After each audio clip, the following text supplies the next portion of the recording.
kind of move into areas and understand and work things. They are very innovative, they are very creative. But what happens is there has to be sustainable frameworks that have been set in each country, and particularly in Asia, in Africa, and South America. We need to set education which is focused on youth skills development, so that their capacities continuously increase, so that they could be more employable, probably through employment or probably self-employment. Then, though the youth constitute a significant energy levels, yet access to capital for them is not really there in our part of the world. Somebody talked about the Facebook. The Facebook founder is a billionaire. How old is he? When did he start his business? They have, in the countries where he lives, there's an enabling environment. The countries that we live, do we have that enabling environment for the youth to have access to financial service and capital? Then the other thing I think I said about the graduate toward entrepreneurship. The Warren Buffett, he said at the age of 14, he did his first investment, buying real estate.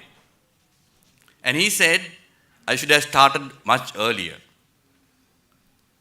And I think there is no entities in our part, in particular in Sri Lanka, I don't see entities or organizations that work toward enriching or creating young people to move towards entrepreneurship. There are different kinds of technical colleges, but yet there is no national initiatives which create conditions to youth to move into entrepreneurship. And that's a lacking probably in many parts of the Asian countries. Of course, there are many initiatives towards sports and other activities where youth are being used to earn money, but the majority of those income go to various corporate institutions, but youth only become icons or brand ambassadors, doesn't get much benefit trickle down to majority. So the key to youth entrepreneurship is making financial services available. Making financial service available is an important thing. And that is exactly what we did as a bank. We set up these two important initiatives through our microfinance and through our school banking program. And after 20 years, we have created to 600,000 young people in this country to have access to relationship with our bank.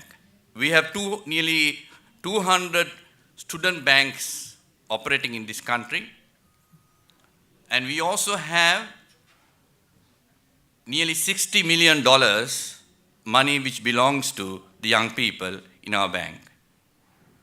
So we created opportunity to have access to financial services available, but also conditions for them to have accessible to that. I think Lara spoke about the Mongolia House Bank, and they replicated our model. They came to study our bank model, how we have created this access, and they replicated in Mongolia the same model. We were able to send our staff to start those projects. The other important thing is not only making available the financial services, but accessible, but also make it affordable. And that is something which youth are looking for on the process of creating entrepreneurships, making financial services affordable. So linking and partnerships to empower youth. I think today the regulated support to create access to youth for the financial services. And I think it is important in a country like Sri Lanka and also other parts of the country, the regulators have to take some initiatives to bring forth regulatory support, because we are talking about the young people in the future, but that's only words, deeds are not there. Linking private and public cooperation institutions for youth entrepreneurship facilitation. And I think our bank is doing many initiatives towards that. creating youth development institutes to make youth more responsible and accountable after primary and secondary education. And youth are responsible and they are accountable in their kind of behavior, but you have to make sure it's there in their framework to make sure that they become entrepreneurs. Another thing which I recommended was to creation of credit guarantee fund to support the youth entrepreneurship. We are talking about venture capitals in the world, but there is no such institutions taking place in our part of the world. You need to bring life and liberty for the youth. This is what I have been telling right throughout. What we are trying to do in our bank is something very important. We have created to young people access to the savings accounts, but we also created them access to the financial services. We are now trying to link youth to an investment program. Now we have about nearly 600,000 youth, and it is increasing.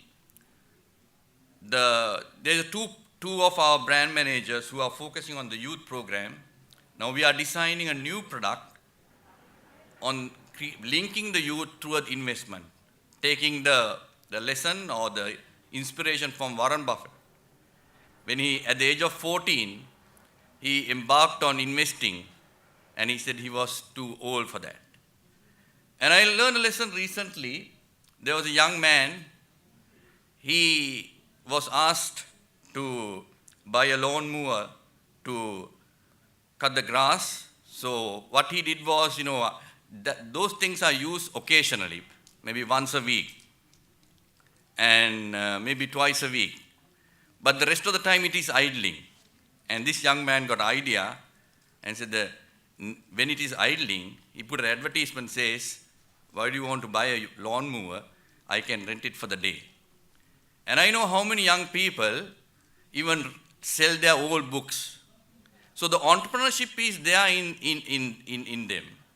And to bring that entrepreneurship and investment, create that marriage to them, and create an opportunity for them to really move towards a totally different dimension.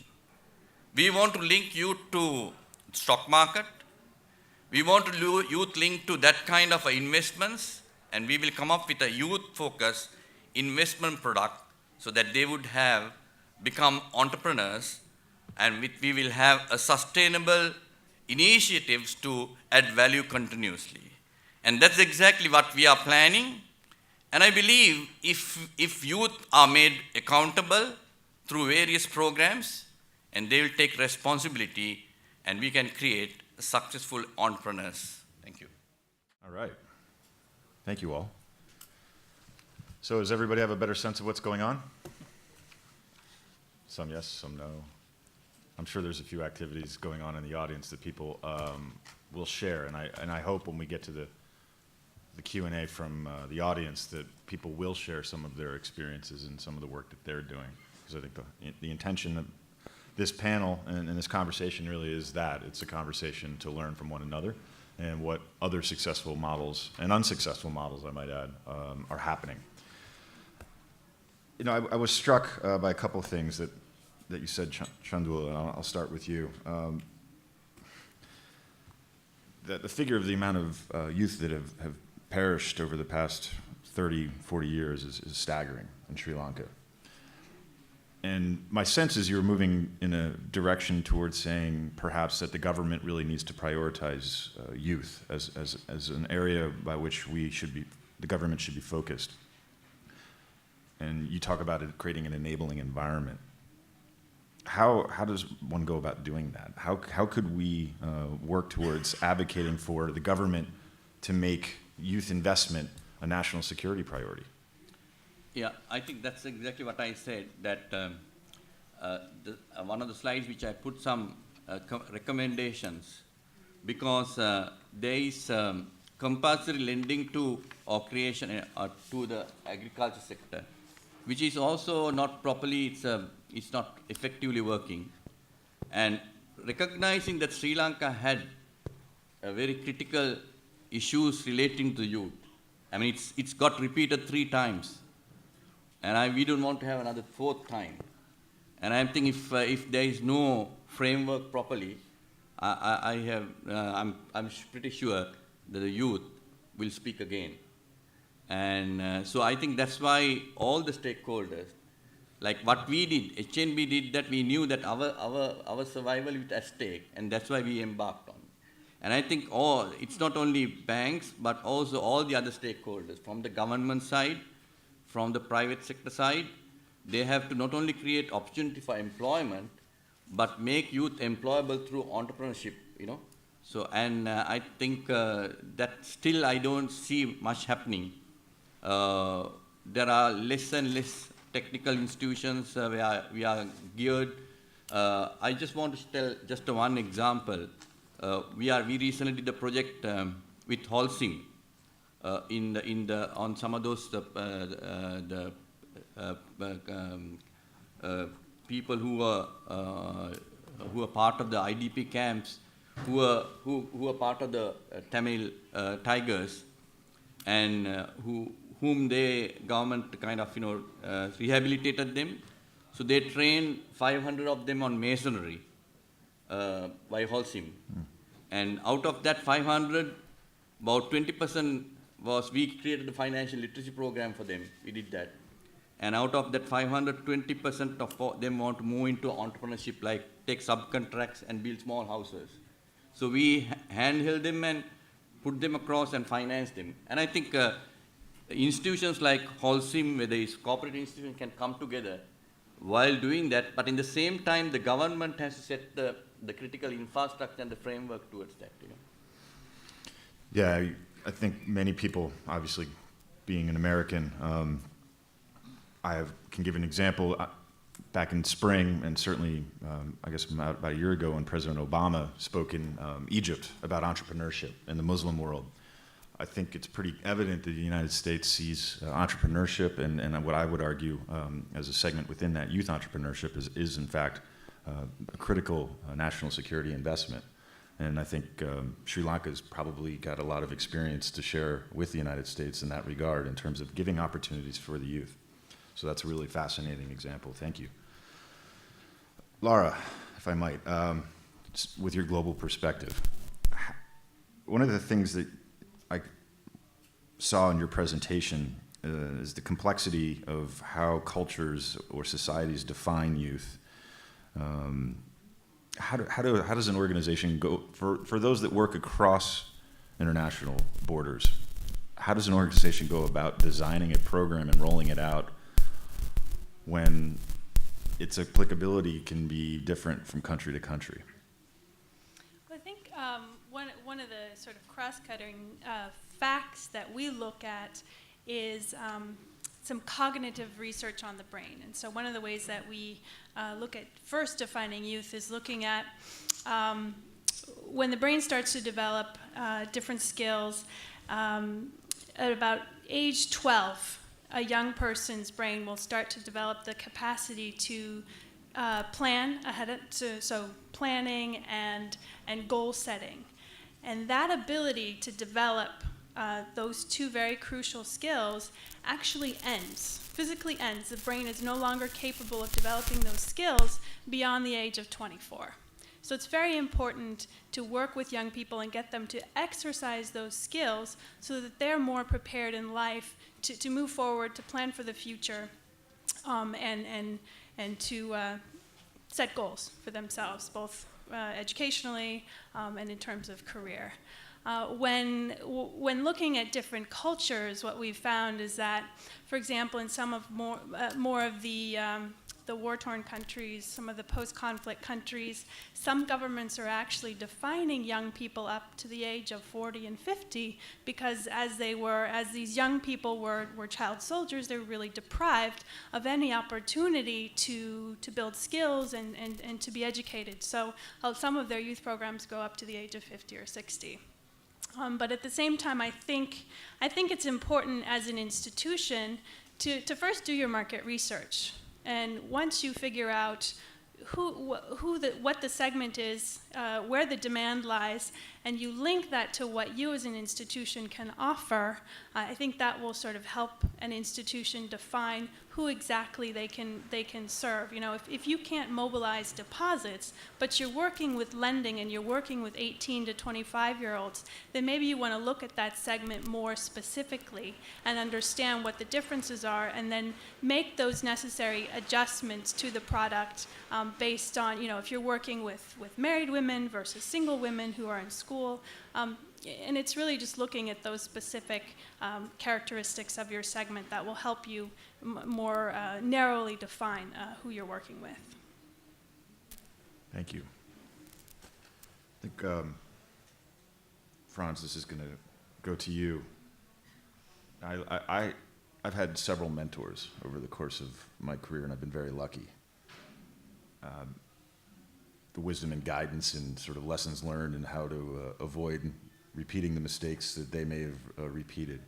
How is mentorship, how does it play a role in youth entrepreneurship and financial inclusion? Okay, thank you, Grant. As I mentioned in my quote, mentoring is very important. Some youth is really like put their parents or mentor as their idols.